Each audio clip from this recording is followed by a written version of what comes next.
This conference will now be recorded.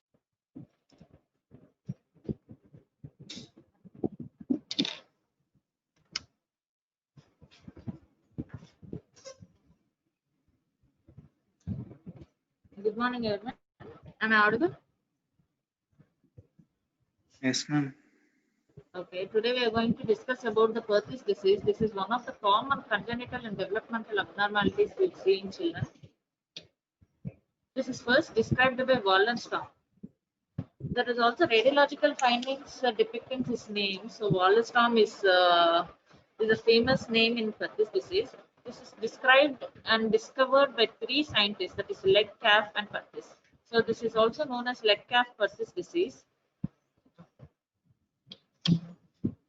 The other names of Perthes are Coxa plana, Pseudocoxalgia, Osteochondritis deformans, Coxa juvenilis, Osteochondrosis capital femoral epiphysis. You need not remember all these names, but remember Perthes is also known as Coxa plana and Pseudocoxalgia. What is Perthes as such? Perthes disease is a condition which is pathologically characterized by idiopathic avascular necrosis of epiphysis of femoral head in the child. I think we all know what is epiphysis, right? In epiphysis, if there is an avascular necrosis, that means if the cells of epiphysis are died, this is known as Perthes disease. The counterpart in adults, this is known as AVN, avascular necrosis of femoral head. If that avascular necrosis occurs in children, this is known as Perthes disease. Common in Central Europe for unknown causes, less common in Chinese and Indians, quite frequent in rural western coast of India. More common in Karnataka and in Tamil Nadu. Males are more commonly affected. Most of the diseases are more commonly affected by males, and most common age group is 5 to 10 years. You will see this in children more than 12 years also. Sometimes you see this Perthes disease, that is known as late onset Perthes. Mean age in higher in southern India, these are 9.9 years in males, 8.7 years in females. Etiology, as for any congenital disease, etiology is clearly unknown, so this is known as idiopathic, and both developmental and environmental factors can influence the disease. The most proposed and accepted hypotheses are inherited protein C and S deficiencies, venous thrombosis, arterial occlusion, synovitis of the hip, other disorders, and raised intraosseous pressure.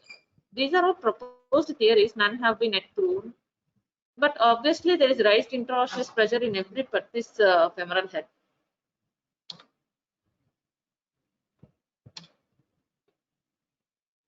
This is the microscopic picture of the femoral head. You can see there are different layers. Articular cartilage is the superficial layer.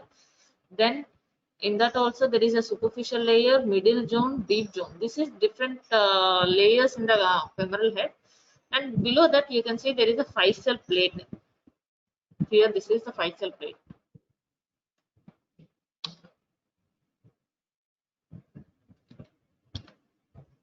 The 4 stages of development of Perthes.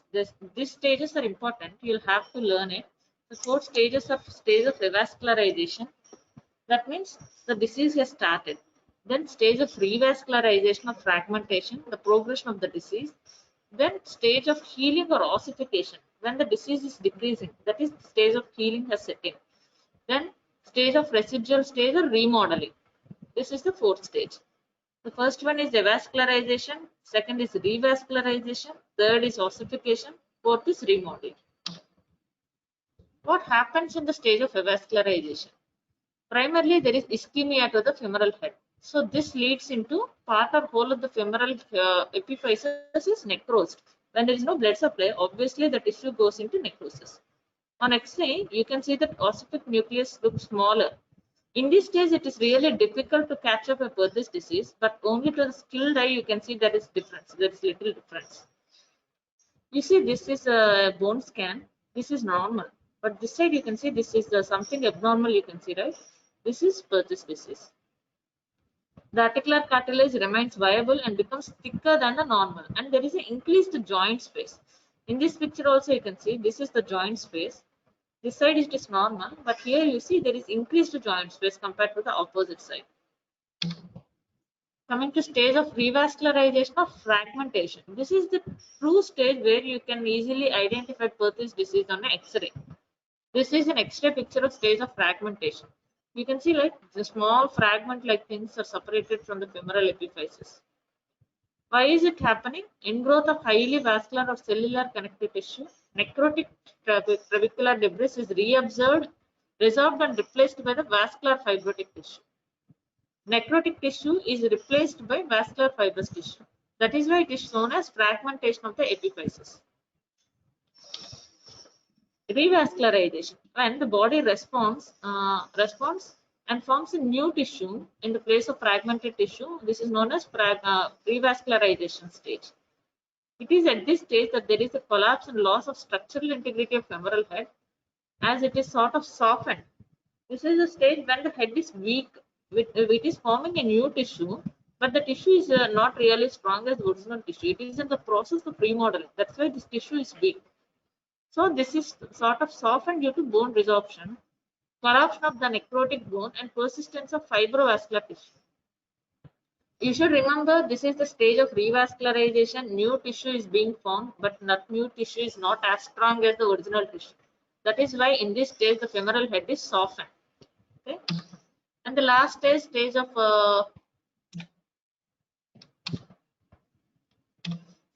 remodeling. This is the stage of remodeling, and already formed tissue, it is just modified and remodeled into original tissue. The names of 4 stages has to be remembered: stage of revascularization, ossification, and stage of remodeling. Clinical pictures, usually seen in a male child 5 to 10 years of age. Painless limb. You'll have to remember this term, painless limb. Patient, that is, the patient doesn't come for a long time because there is no pain for the hip. They come after so much of time. Painless hip is painless limb is common presentation.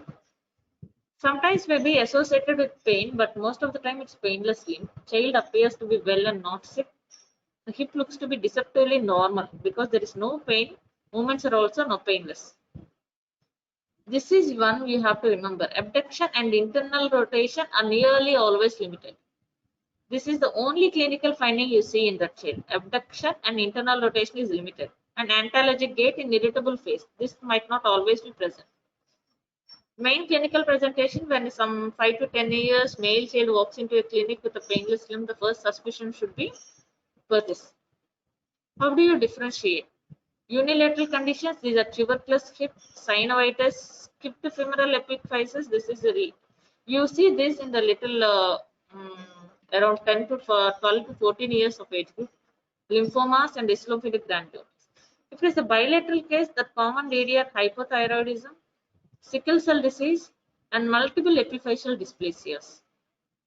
As well, the common differential diagnosis of Perthes is synovitis and tuberculosis of hip. Because this is more common conditions, you'll have to differentiate these from the Perthes. And how to confirm your diagnosis? As always, X-rays are the primary imaging studies. X-ray pelvis with both hip and frog leg lateral view to see the lateral half of the femoral head. What do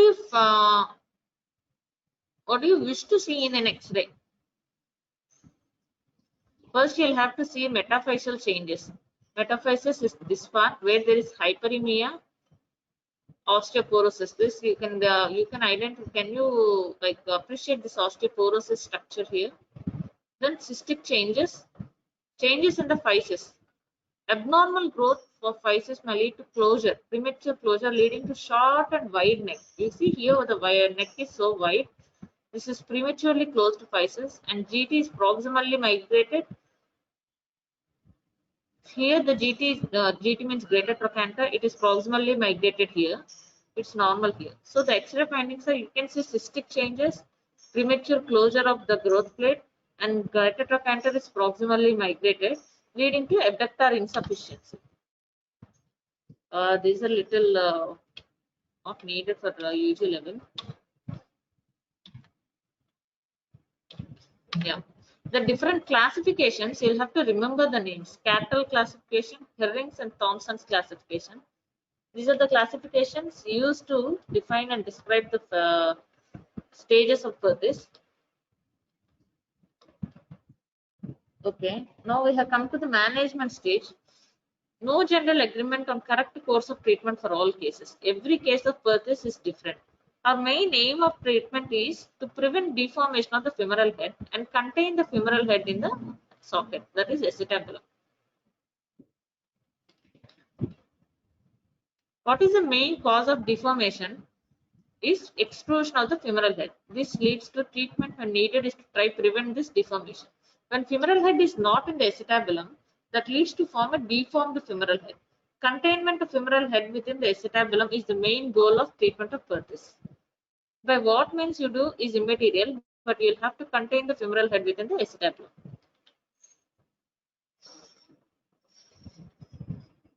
Okay, there are two types to contain the femoral head. These are conservative methods and surgical methods.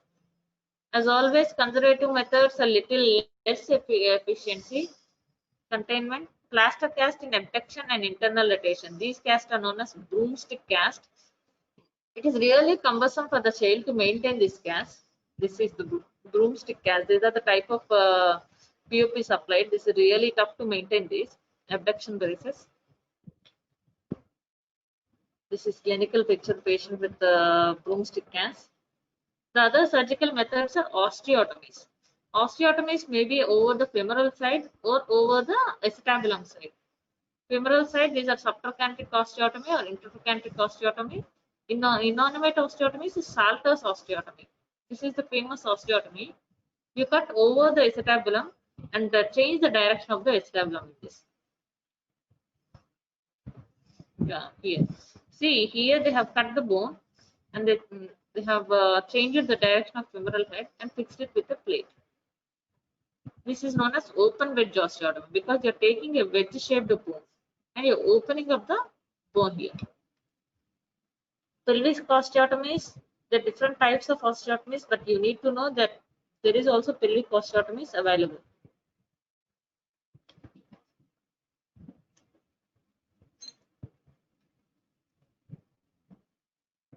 Favorable outcome, this is the flow chart. The main ways of treating is surgical management and conservative. Conservative is broomstick cast and abduction cast. And in surgical management, femoral osteotomies and pelvic osteotomies. This is the flow chart depicting this. Okay, this you need to know. How can you tell the parents about the prognosis of the condition? Then these are the prognostic factor. Age of the child at presentation. If the child presents at very younger ages or very elder ages, it depicts a poor prognosis. Girls have poor prognosis of this condition. Extent of epiphyseal involvement. If there is more epiphyseal involvement, that is a poor prognostic sign. Range of movement at hip. If there is a less range of movement available, that is a poor prognostic sign. And presence of epiphyseal extrusion. This is also most important factors influencing the outcome.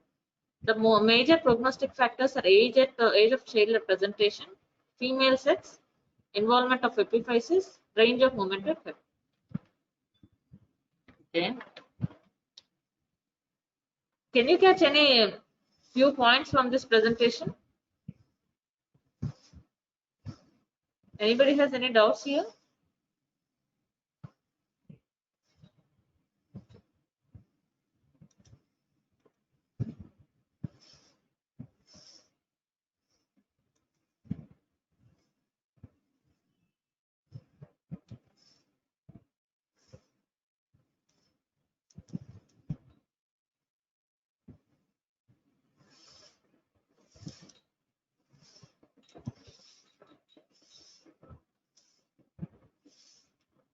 Okay.